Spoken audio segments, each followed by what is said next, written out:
시사자키 을들의 수다. 오늘은 알바 노동자, 아르바이트생 두 분을 모셨습니다. 윤가연 씨. 네. 안녕하세요. 또 이가현 씨. 네, 안녕하세요. 성만 다르네요. 네. 네. 두 분 원래 알아요? 아니요. 저희 원래 몰랐다가 알바 노조 하면서 알게 됐어요. 최근에? 네. 그렇군요. 윤가현 씨는 지금 아르바이트 몇 년째입니까? 저는 7년째. 7년? 네. 지금 그럼 학생이에요? 아니면 졸업했어요? 아니면? 저는 아르바이트 계속하고 대학을 다니다가 지금은 자퇴를 했습니다. 자퇴를 하고? 네. 7년 동안 몇 군데서나 일한 것 같아요. 셀 수도 없을 것 같은데요. 아, 그래요? 네. 제일 오래 길게 일한 게 어디예요? 롯데리아 패스트푸드죠. 거긴 뭐 한 1년 이상 했습니까? 아니요, 8개월 정도? 8개월이 최장이에요? 네. 맥도날드 이런 데도 8개월 정도 한 것 같아요. 주로 그런 패스트푸드점을 주로 했습니까? 아니면 또 다른 데도 했습니까? 그런 거 가리지 않고 했던 것 같아요. 뭐 레스토랑, 옷가게, PC방 이런데. 레스토랑, 옷가게. 네. 다양하네요, 정말. 네. 그리고 하루에 몇 시간 정도씩 일을 한 거예요, 그러면? 보통 하루에 한 기본 6시간이고 좀 더 오래 일하면 12시간 뭐 이렇게 일한 적도 있어요. 12시간? 네. 그럼 보통 왜 우리가 아르바이트 그러면 공부하고 학교 가서 나머지 시간에 뭐 한 몇 시간 일하고 그렇게 보여지는데 윤가연 씨는 그러니까 전형적인 알바 노동자군요, 그냥. 그렇죠? 네, 그렇죠. 직업을 거의 아르바이트라는 걸 가지고 생계를 아르바이트로 유지했었던 우리 거죠. 이가연 씨는 몇 년째 지금? 저는 고등학교 졸업하자마자 시작해서 알바 4년째 해오고 있어요. 지금 대학생이세요? 네, 대학교 3학년입니다. 3학년? 네. 그 4년 동안 역시 여러 곳을 다녔나요? 네, 보통 뭐 기본은 한 3개월 정도고요. 길면 6개월, 7개월 이렇게 해서 한 5군데 정도 했던 것 같고 예. 하루 알바로 뭐 연회장 같은 데도 종종 했었고요. 그런데도? 네. 역시 하루에 몇 시간 정도? 하루에 6시간이요. 6시간? 네. 네. 그렇게 하면 하루에 6시간 하면 한 달에 한 65만 원 이 정도 벌더라고요. 윤가연 양은 아예 뭐 이제 학업도 저기 하고 전업적으로 거의 하니까 그럼 수입이 어떻게 됩니까? 뭐 많이 벌면 180. 뭐 2개씩 일한 적은 2개씩 일하면 뭐 200만 원 이렇게 번 적도 있어요. 그게 거의 하루에 12시간 이렇게 일할 때군요. 네, 12시간 일해서는 안 되고요. 하루에 4시간씩 자고 일을 해야지 그 정도 벌 수 있어요. 그럼 그 200만 원이 넘을 때는 그럼 하루 몇 시간? 하루에 4시간. 4시간씩 자고 나머지는 다 일하는데 쏘고. 거의 그러면 20시간? 네, 20시간. 이야, 그게 가능합니까? 그걸 못해서 그만뒀어요. 못 버티죠, 그렇게. 네, 못 버티죠. 네. 그러니까 시간당 얼마를 받는 거예요? 주간에는 얼마, 야간에는 얼마? 저는 굉장히 되게 잘 구해가지고요, 알바를요. 그래서 보통 이제 야간 1.5배 붙으면 한 7,200원, 300원 이렇게 되거든요, 요즘엔. 예. 저는 한 8,000원, 9,000원 이렇게 받았었고, 예. 낮에 일하는데도 꽤나 시급이 높은 곳으로 일부러 일을 구했었어요. 이가연 양은요? 저는 고등학교 때 시작할 때는 뭐 4,300원부터 시작을 했고 호텔 알바나 일일 알바 이런 거 그러니까 1시간에 5,000원이고요. 보통 요즘은 5,500원에서 6,000원이 평균적인 것 같아요. 그리고 지금은 5,500원 하고 있고요. 네. 이런 일을 하는 이유는 돈이 필요해서. 그렇죠. 용돈이 필요하거나 뭐 사고 싶은 거 사거나 이런 게 아니라 뭐 교통비라든지 학교 다닐 때 필요한 비용들이나 뭐 휴대폰 비용들 예. 그런 필수적인 게 좀 필요해서 그러니까 처음에 시작은 아니었는데 갈수록 그렇게 되더라고요. 생계 예. 유지를 위해서. 윤가연 양은? 저 같은 경우는 가연보다 더 사회에 먼저 나온 사람인 거잖아요. 일단 학교를 네. 그만뒀고 그렇죠. 하고 싶은 꿈이 있지만 사실 학교를 그만둬야겠다 생각이 든 것도 학교에 다니는데 드는 비용이 너무 많이 들어가지고 그만둔 거거든요. 그 알바에 계속 전업할 수밖에 없고. 예. 네. 그리고 버젓한 직장에 취직할 수 있다면 굳이 이렇게 안 해도 되잖아요. 그렇죠. 취직이 안 되기 때문이죠. 그렇죠. 취직도 안 되고. 여기저기 취업하려고 노력은 하지 않았어요? 저는 근데 사실 그럴 새가 없었어요. 취업할 새가 그런 거를 생각할 새는 없었고요. 예. 계속 아르바이트만 하다 보니까는 아르바이트만 하게 되더라고요. 계속 그냥 일 하나 끝나면 또 딴 데로 연결되고 네, 그러고. 그렇죠. 혹시 이런 아르바이트 경력이 취업에 도움이 되긴 됩니까?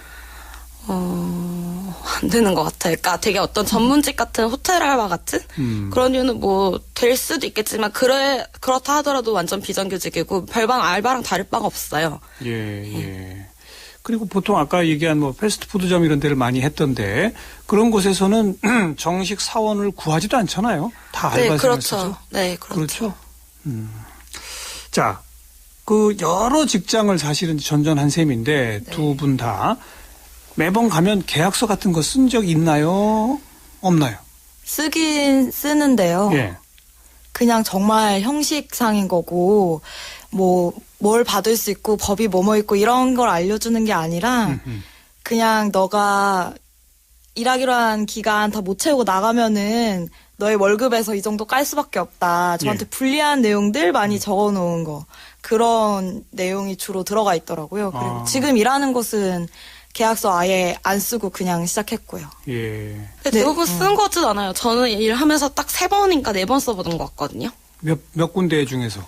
그러니까 여태 7년 동안 일하면서 근로계약서라는 걸 썼던 기억이 예. 그게 뭐 아무튼 4번 정도밖에 없는 것 같아요. 예. 그 내용은요? 내용은 아예 기억도 안 나요. 사실 그냥 사인해. 네. 뭐 주휴수당이라고 알죠? 네. 설명해 보세요, 우리 윤가연 씨가. 저는 정확하게 알고 있어요. 일주일에 15시간 이상 일을 하고 이제 만근을 했을 때 하루치의 월급을 하루치의 1급을 더 주는 그렇죠. 제도라고 알고 그걸 받았나요? 있거든요. 받은 적도 있어요. 네. 그러니까 롯데리아에서 일하는 본사에서 일할 때는 받은 적이 있는데요. 예. 그 가맹에서 일할 때는 받은 적이 없었고. 그러니까 롯데리아 직영점. 네, 직영. 저는 본사라고 그래서 본사. 네, 죄송해요. 직영. 직영점하고 가맹점하고 네, 네. 차이가 있는 거죠. 네. 직영점에서 하면은 주휴수당을 받았다. 네. 네. 그리고 그 초과 근무 수당 이런 거는요. 그거는 되게 좀 애매하긴 한데요. 받은 적이 있긴 있어요. 근데 안 받은 적이 더 많은 것 같아요. 그러니까 법적으로 어쨌든 안에 있잖아요. 예. 그걸 피해서 일부러 따로 다른 날짜에 넣거나 제 근무 시간을 이런 식으로 조정하는 걸 제가 봤기 때문에 예. 아마 못 받지 않았을까? 이가연 씨는 받은 적 있어요? 주휴수당, 초과 근무 수당 뭐 이런 거. 아니요, 저는 단 한 번도 그런 걸 받은 적도 없고요. 그냥 뭐 오늘 저녁에 약속 있어? 없으면 일해. 그냥 이런 식이었고 그냥 뭐 알바비는 똑같이 받는 거고. 예. 예, 뭐 주휴수당도 저는 일주일에 막 50시간 이렇게 일한 적이 한 번 있었어요. 예. 그러니까 한 달 동안은. 예. 그런데 뭐 좀 작은 옷가게였는데 뭐 근로 계약서도 안 쓰고 시작했으니 그런 걸 줄 리가 없죠. 뭐라고 요구도 못 하고. 네, 그때는 아무것도 몰랐으니까. 그런 수당이 있는지도 몰랐고. 네, 몰랐어요. 주변 친구들 대부분 다 그렇죠? 네, 잘 모르더라고요. 잘 모르고 계약서 내용도 뭐 쓰는 경우도 별로 없고 네. 초과 근무 수당 등등 뭐 알지도 못하고. 예, 근데 알아도 얘기하기가 쉽지가 않죠. 왜냐면 모르고 그런 거 신경 안 쓰는 알바들이 많으니까 그냥 요구하면 자르고 다른 사람 쓰면 되잖아요. 그러니까요. 사장들 입장에서는. 예.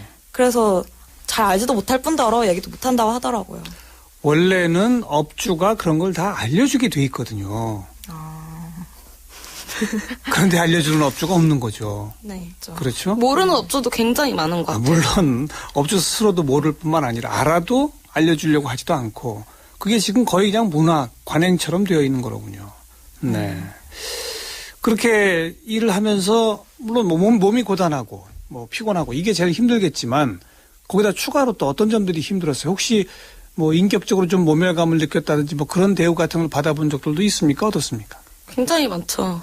어떤 사례요? 예를 좀 들어봐 그러니까 뭐 주세요. 되게 기본적인 건데요. 이런 거는 그러니까 반말로 주문하거나 야 나 이거 줘. 돈을 던진다던가 뭐 이런 거. 손님들이 네. 근데 진짜 욕도 듣고 막. 돈을 던지는 사례가 꽤 있는 것 같아요. 저도 돈 거의 던지는 거 이렇게 받는 게 기분이 정말 나쁘더라고요. 그리고 뭐 지하철역 안에 있는 그냥 옷가게, 액세서리 매장 이런 데서 근무했었는데 술 취한 손님들이 들어와가지고 저한테는 아닌데 옆에 같이 근무하는 동료한테 막 성희롱하고 만지고 막 이런 일도 있었고요. 그리고 점장이나 매니저 같은 사람이 뭐 오늘 섹시한데 뭐 이런 식의 성적인 농담을 한다든지 이런 것도 많이 들었고 그리고 또 나이가 어리다 보니까 좀 쉽게 대하고. 그냥 뭐 저는 사실은 일을 하면서 욕도 되게 많이 들었던 것 같아요. 매니저 점장한테 직접 듣는 뭐냐 나가 뭐 이런 식의 욕도 들은 적 있고 뭐 그러니까 보통 이럴 경우에 거의 해고된 거랑 다름이 없는 거죠. 네. 그런 식으로 해고를 당하는 것도 되게 부당한 대우인 거고. 그냥 그만두라면 그만둬야 되는 거죠. 네, 그렇죠. 나오지 마 이러면은 네 이렇게 하고 내도 아니죠. 네, 이렇게 하고 가고. 혹간 그 몇 번의 경우 계약서 쓴 적 있다고 그랬잖아요. 네네. 그리고 대부분 그냥 계약서를 안 쓰더라도 여기서 일을 하겠습니다 시작할 때는 보통 한 달 단위로 하지 않나요? 어때요? 왜냐하면 그 업주 입장에서도 아르바이트 하기로 한 사람이 내일 갑자기 못 나오겠어요. 그럼 또 좀 난감해지잖아요. 업주 입장에서도 기간이 필요한 거 아닌가요? 그렇죠. 그렇죠. 그런데 자르는 데는 기간이 필요가 없더라고요. 네. 그리고 내가 그만두는 데 있어서 어떤 나에게 책임감을 묻는 걸 되게 돈으로 많이 따지거든요. 네. 예를 들어서 일을 저 몸이 안 좋아서 못 나가겠습니다라고 하면은 쉬어라가 아니라 너 월급에서 얼마 깔게. 뭐 누가 데리터 나왔으니까 걔한테 돈 얼마 줘라. 그런 부당한 대우도 저는 해고의 방식이라 생각을 하거든요. 실제로 몸이 아파서 뭐 일 못하게 되는 경우도 여러 번 있었잖아요. 그래서는 안 되죠, 알바는. 그러니까 그럴 때마다 똑같은 대우였다. 네, 그렇죠. 얼마를 더 까겠다. 네. 그냥 정상적으로 그날 일당 줄 것만 안 주는 게 아니라 거기다 추가로 더 제한한다 이런 말이죠. 네. 아예 나오지 말라고 하거나. 아파서 하루 쉴 거면 아예 나오지 말라. 네. 네. 네, 이런 경우가 되게 많더라고요. 그러니까 용산에 있는 한 피자 전문점에서는 청소년들이 알바를 많이 하는데 거의 하루에 12시간씩 노동을 시킨대요. 예. 그러면서 예. 그 처음에 근로계약서 쓸 때 예. 하루라도 무단 결근을 하면 한 달치 월급을 안 준다 이런 걸 처음에 계약하고 들어가게 하는 거죠. 그래서 예. 매일매일 그 12시간씩 장시간 노동을 시키니까 피곤해서 그게 도저히 나올 수 없을 때가 생길 거 아니에요. 그렇죠. 그러면 안 주는 거예요. 한 달 월급을. 정말 악덕이네요. 네, 그거는. 거기는 정말 말도 안 되는 곳이었고 또 제 친구 중에 아이스크림 전문점에서 일하는 애가 있었는데 예. 걔가 이제 그만두면서 이제 일했던 월급을 받아야 되는데 예. 그 사장이 너 일하는 동안 아이스크림 많이 먹었지 않느냐. 내가 다 봤다. 그 아이스크림 값이 엄청 나가니까 한 달 예. 월급 못 주겠다. 그랬어요. 근데 그 사장님이 알바 그만둘 때마다 그러나 봐요. 기부도 했었잖아요. 알바 월급 가지고 중간에 그만둔 알바한테 그 월급 중에 10만 원을 네 이름으로 기부를 해주겠다 막 이러면서 강제로 기부하고 막. 네. 지금 그건 이제 주변에서 들은 사례죠. 본인들이 그렇죠. 직접 겪은 건 아니고. 네. 저희도 그렇게 떼인 돈만 한 몇백만 원 되지 않을까요? 뭐 7년 동안 해왔으니까 예. 저도 못 받은 적 많고 포기한 적 되게 많거든요. 예. 그 어디 가서 하소연도 못 하나요? 네. 하소연 할 데가 없었죠. 네, 없었는데. 그러다 최근에 알바연대가 네, 알바 노조 만들어졌고 이렇게 알게 되고. 알바 노조가 만들어졌고 저희가 듣기로 이가연 씨 경우에 어떤 액세서리점에서 일하다가 네. 해고를 당했는데 알바연대가 나서서 그 가게와 조정을 했다고 그래요. 맞나요? 네, 맞아요. 작년 4월부터 제가 그 액세서리 전문점에서 일을 하고 있었어요. 그런데 예. 그때까지만 해도 저는 뭘 못 받고 있고 근로기준법이 뭐가 안 지켜지고 있고 우리 사업장에서 어떤 일이 일어나고 있고 그런 거에 대해서 전혀 문제의식이 없었거든요. 몰랐죠. 네. 그러다가 근데 알게 됐고. 네, 알게 됐고 뭐 노동법 교육이라든지 이런 거 받으면서 내가 지금 부당하게 좀 위법한 사업장에서 일을 하고 있구나 그렇죠. 이런 걸 알게 되고 예. 얘기를 했어요. 그런 걸 달라고? 네. 근데 이런 얘기들을 자꾸 하는 게 귀찮고 왜냐하면 프랜차이즈 업소였거든요. 네, 그래서 저한테 한 명한테 그렇게 다 주기 해줄 수가 시작하면 없다. 모든 알바들한테 다 챙겨줘야 된다고 하면서 너가 나가야 우리가 편하다 이러면서 그냥 전화로 해고 통보를 한 거예요. 그래서 알바연대 알바노조랑 같이 가서 어떤 협상을 했습니까? 본사에 계속 항의 정화를 하면서 왜 예. 우리 알바노조 사람 잘랐냐 이거 부당 노동 행위다 이런 얘기도 하고 본사 앞에 가서 규탄 기자회견도 열고 그렇게 했거든요. 예. 단체 교섭 응하라. 예. 단체 교섭 우리가 하겠다. 예. 그렇게 여러 가지 수단으로 압박을 했더니 결국에는 처음에는 되게 위압적이었어요. 아, 사장이 내가 당돌해서 잘랐다는데 무슨 알바가 당돌하게 그런 걸 요구하고 난리냐 이렇게 나오다가 좀 지나면서 아, 저희가 다 잘못했다. 다 들어드릴 테니까 제발 뭐 기자회견만 하지 말아달라. 이렇게 저자세로 나오다가 결국에 기자회견 하고 나서 단체 교섭 하자 예. 해서 단체 교섭을 했죠. 그래서 어떤 합의를 했어요? 먼저 근로기준법 지키는 거 가장 기본적인 거, 뭐 주휴수당, 근로계약서 교부, 뭐 휴게시간 이런 거 그런 거 했고요. 그런 걸 지켜라는 항목이 있었고 예. 또 매장 내 의자 설치가 있었어요. 앉아서 쉴 수 있게. 네, 그게 계속 서 있어야 되거든요. 그렇죠, 그래서 그렇죠. 다리가 굉장히 아픈데 원래 그 법에도 의자가 설치가 되어야 된다고 명시되어 있더라고요. 그래서 의자를 설치해라. 그리고 그 매장 내 발생하는 성희롱이나 성폭력 사건에 대한 어떤 예방책이나 교육이나 대책을 마련해라. 뭐 그런 합의들을 했었고요. 그런데 이제 사측도 다 동의했다 이거죠. 네. 그리고 동의했어요. 우리 이가연 씨는 복직됐어요, 그러면? 네, 복직했어요. 그 지점은 아니고 다른 지점으로? 네, 다른 지점으로 복직을 했는데 예. 1개월 계약을 했어요. 그러니까 모든 알바들이 그렇듯이. 예. 근데 보통은 제가 큰 잘못을 하지 않는 이상 연장을 하는데. 그렇죠. 근데 어떻게든 이제 내보내고 싶었던 거라고 저는 생각을 하는데 그래서 한 달 딱 채우니까 네, 이제 연장을 안 했어요? 알바가 필요 없을 것 같다 이러면서 내보냈는데 전혀 그런 매장이 아니었거든요. 예. 엄청 사람이 많고 예. 아침에도 엄청 힘들었었는데 예. 그렇게 되더라고요. 이가연 양은 그래서 한 달만 더 일하고 그만두었고 그 사이 동안은 그래도 휴게 시간 이런 것들 보장 받았어요?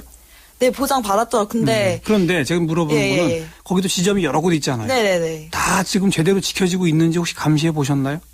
아니요, 그거를 못했어요. 제가 알바 노조에 가입한 노조원한테만 그렇게 해주는 거군요. 그러니까 가입을 시켜야 되는 거잖아요. 그러니까요. 예. 네. 근데 다른 알바들을 만날 틈을 안 줘요. 무조건 그러니까 다른 알바가 들어와도 저랑 다른 지점으로 보내고 예, 그러니까 예. 원래 제 지점에서 근무하기로 돼 있었는데 예. 시간을 바꾼다든지 다른 지점으로 보낸다든지 알겠습니다. 하고. 예. 그러니까 알바 노조를 알게 돼서 알바 노조의 조합원으로 가입을 해서 단체 교섭을 요구해가지고 이가연 양은 어쨌든 한 달 동안이지만 혜택을 받아봤는데 네. 계약 연장 안 됐고 네. 그리고 다른 알바생들은 알바 노조에 지금 뭔지 모르기 때문에 가입도 안 돼 있고 그렇죠. 때문에 아무런 적용도 못 받고 있고 아마 그랬을 거라 그런 생각합니다. 거군요. 네. 그래도 좀 인간적으로 대해주고 또 이 월급도 충분히 다 제대로 제공하고 이런 업주들은 전혀 없었습니까? 지금 네. 두 분을 합하면 11년의 경력인데 전혀 없었어요? 네. 아, 되게 인간적인 어떤 사장님이 뭐 쉬게 해주고 밥을 주는 적은 있어도 예. 근로기준법에 맞는 어떤 주휴수당을 주거나 추가근무수당을 준 적은 없었던 것 같아요. 편하면 법을 안 지키고 음. 뭐 약간 시급도 낮고. 그래서 그런 것 같아요. 그러니까 지금의 현실은 법에 규정된 거라도 지켜라라고 말하면 해고되는 게 현실이군요. 그렇죠. 간단히 말하면. 알바 노조 지금 전체 조합원이 몇 명쯤 됩니까? 한 300명 정도 됩니다. 300명. 네. 알바 노조 가입원이 한 100만 명쯤 되면 사회가 달라질 텐데요. 잘 모르겠어요.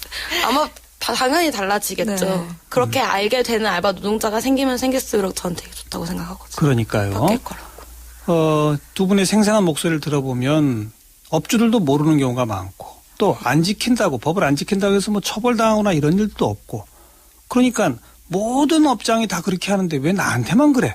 뭐 이런 식의 반응들이 나오는 거 아니겠습니까? 네, 맞아요. 그건 이제 아직 시작도 못했다는 거죠. 알바생들의 최소한의 권리 찾기는 시작도 못한 단계다. 네, 네. 그렇죠. 이렇게 얘기해야 되겠군요. 실제로 저 같은 경우에는 고용노동부에 진정서를 내보기도 했어요. 예. 근데 사실 그렇게 해서 고용노동부가 해줄 수 있는 게 돈 줘라 뭐 이런 식의 연락하고 끝나거든요.